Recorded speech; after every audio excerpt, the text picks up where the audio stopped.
Going. 3, 2, 1, start. Yeah, like for Alright, so the question we chose was question number 2, and it states that Knight has sold over 10 million copies in 30 languages and is arguably the most read, studied, and taught work of Holocaust literature. Describe why you believe this is so using specific examples from the memoir. So, some of the main quotes that I found from the book that kind of helped me just believe that it is the most studied and one of the most bought books from the Holocaust. I got a couple. We'll start with, so much has happened within such a few hours that I had lost all sense of time. When had we left our house, in the ghetto, in the train? Was it only a week? One night, one single night. And that was on page 34. And to hear that, just hearing a kid at his teens have to just go through all these things, I think makes it very interesting for a book, and kind of just makes you anxious to see whether he makes it out alive, you know? Yeah, I had very similar quote. Like, it was also page 34, but it was when he did the "Never Shall I," like that whole segment, and it was talking about how he saw the kids go up in flames in the fire, and it said also, "Never shall I forget those flames that consumed my faith forever." Talking about how like the horrors of it all added up and confused him and made him have like internal dilemmas.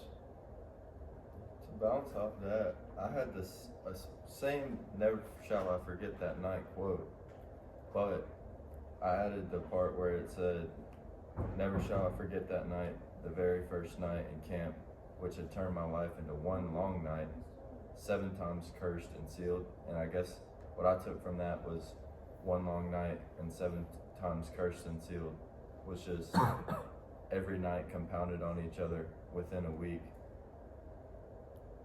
How it was so cursed and how it was so awful and how he would never forget it just kind of portrays the tragedies that he went through just day in and day out. The one I chose, it's not as much like just from the book. I kind of saw it as like a call to action, and that kind of grabbed people to read it and study it. So like this is from the preface, and it says, "To forget the dead would be akin to killing them a second time." And again, that's just another reason why people would study it. And then another one kind of similar to that one was, "Human suffering anywhere concerns men and women everywhere." So again, just another reason to study it, and why it got kind of in the school systems is like a help. Yeah.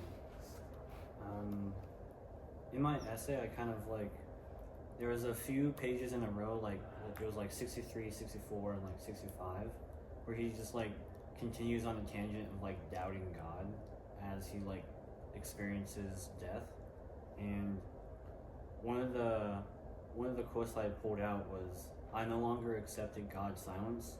As I swallowed my ration of soup, I turned that act into a symbol of rebellion, of protest against him." And that was on page 69. I think like his willingness to call out God and call it like turn around or like flip on his faith is kind of like it attracts people because it's so radical in a way.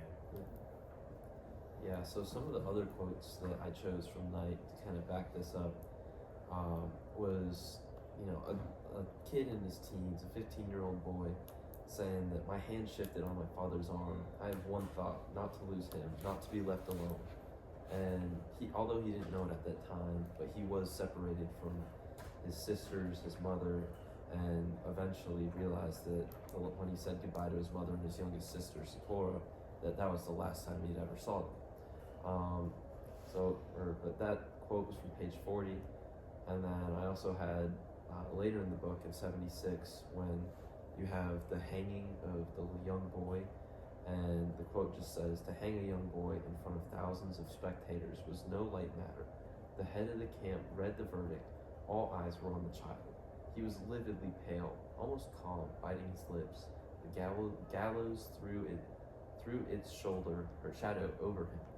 And that quote really hit hard just because, like, there should not, no one should experience like the death, especially the hanging of a young boy.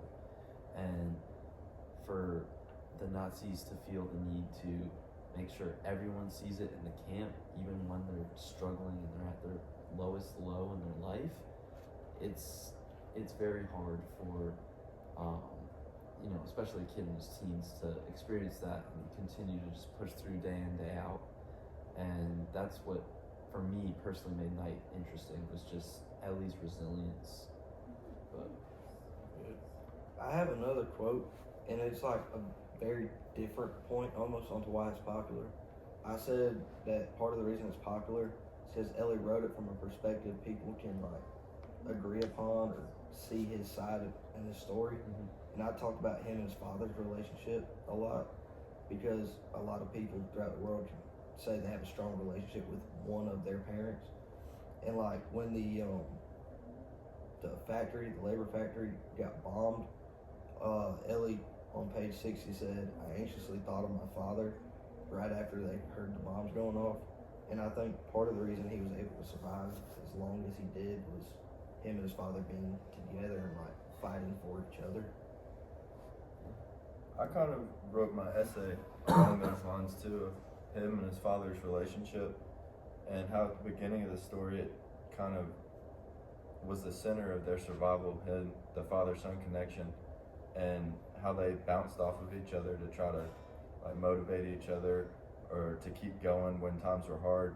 And I just feel like the popularity in the story grows because you can see it throughout the times of the story, where as the story goes on, him and his father's relationship starts to dwindle down.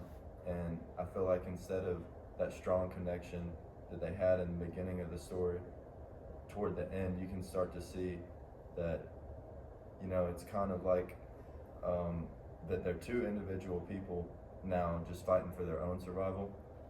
And I really like that about the story, and thought that really increased a lot of the popularity throughout the story. Yeah, I wrote my essay on the same thing, and I remember one of the parts I wrote about was like, at the start he's like saying how he couldn't do it without his dad, like without his dad he'd have nothing to fight for, but then by the end he's like, would it be better for me if I didn't have to take care of him, because he'd actually get all his food.